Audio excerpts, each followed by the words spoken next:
Assalamualaikum warahmatullahi wabarakatuh. Kali ini kami akan melanjutkan kisah tentang batu Quran yang melegenda. Lalu Syekh Maulana Mansyuruddin pindah ke daerah Cikaduen Pandeglang dengan membawa khodam Ki Jemah, lalu beliau menikah kembali dengan Nyai Mas Ratu Jamilah yang berasal dari Caringin Labuan. Pada suatu hari Syekh Maulana Mansyuruddin menyebarkan syariah agama Islam di daerah selatan ke pesisir laut. Di dalam perjalanannya di tengah hutan Pakuwon Mantiung, Sultan Maulana Mansyuruddin beristirahat di bawah pohon waru sambil bersandar bersama khodamnya Ki Jemah. Tiba-tiba pohon tersebut menjongkok seperti seorang manusia yang menghormati. Maka sampai saat ini pohon waru itu tidak ada yang lurus. Ketika Syekh sedang beristirahat di bawah pohon waru, beliau mendengar suara harimau yang berada di pinggir laut. Ketika Syekh menghampiri, ternyata kaki harimau tersebut terjepit kima. Setelah itu harimau melihat Syekh Maulana Mansyuruddin yang berada di hadapannya. Melihat ada manusia, harimau goib tersebut pasrah bahwa ajalnya telah dekat. Dalam perasaan putus asa, harimau itu mengaum kepada Syekh Maulana Mansyuruddin. Maka atas izin Allah, tiba-tiba Syekh Maulana Mansyuruddin dapat mengerti bahasa binatang. Karena beliau adalah seorang manusia pilihan Allah dan seorang aulia dan waliullah. Maka atas izin Allah pula lah, dan melalui karomahnya beliau kima yang menjepit kaki harimau dapat dilepaskan. Setelah itu harimau tersebut dibaiat oleh beliau, lalu beliau pun berbicara, "Saya sudah menolong kamu, saya minta kamu dan pasukan maung kamu berjanji untuk tidak mengganggu anak, cucu, dan semua keturunan saya." Kemudian harimau itu menyanggupi dan akhirnya diberikan kalung surat Yasin di lehernya dan diberi nama Si Pincang atau Raden Langlang Buana atau Ki Buyut Kalam.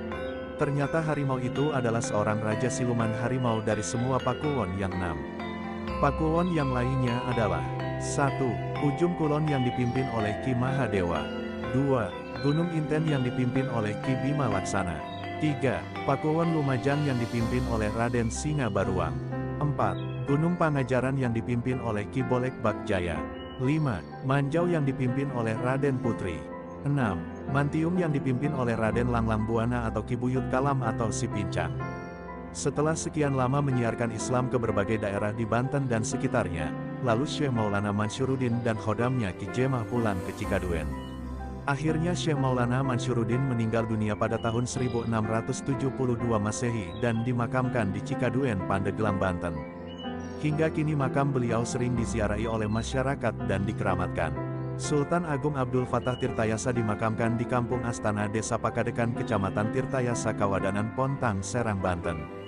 Cibulakan terdapat di muara Sungai Kupahandap, Kecamatan Cimanuk, Kabupaten Pandeglang, Banten. Makam Cicaringin terletak di daerah Cikareo, Cimanuk, Pandeglang, Banten.